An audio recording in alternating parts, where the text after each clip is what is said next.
Halo kawan-kawan, kembali lagi dengan Ardana PT. Nah, inilah kondisi tanaman cabai rawit Ori 212 yang kita rawat sedemikian rupa,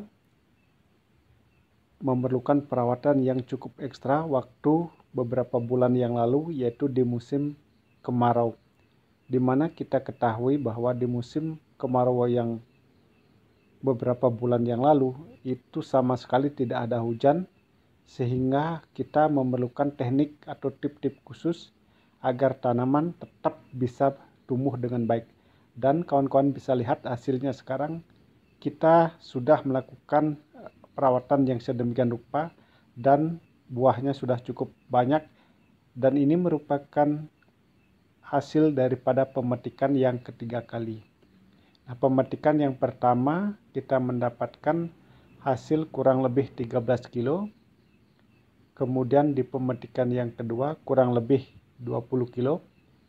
Dan sekarang masih dalam proses pemetikan.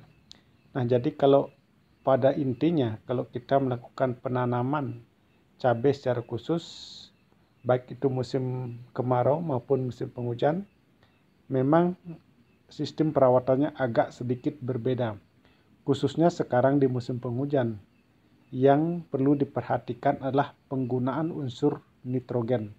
Jadi kalau penggunaan unsur nitrogen yang berlebihan, khususnya memakai pupuk urea, itu menyebabkan terjadinya serangan jamur. Nah, dari serangan jamur inilah maka tanaman cabai akan mengalami, khususnya di fase pembuahan seperti ini, maka buahnya akan diserang yang namanya patek atau anthranoxa atau busuk buah.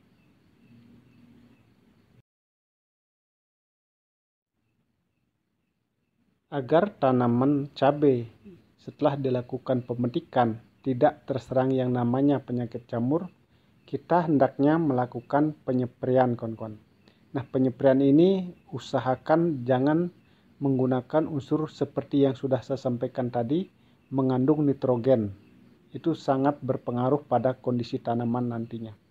Ini buahnya sangat luar biasa, kawan-kawan, seperti ini. Dan khususnya pemetikan hari ini kita mendapatkan kurang lebih 30 kilo dengan harga kisaran 40.000 per kilo, kawan-kawan. Masih cukup stabil dan boleh dikatakan lumayan harga 40.000. Nah, hari ini kita akan melakukan penyepraian dengan menggunakan bahan-bahan yang sudah kita siapkan agar setelah dipetik tidak terjadi serangan jamur.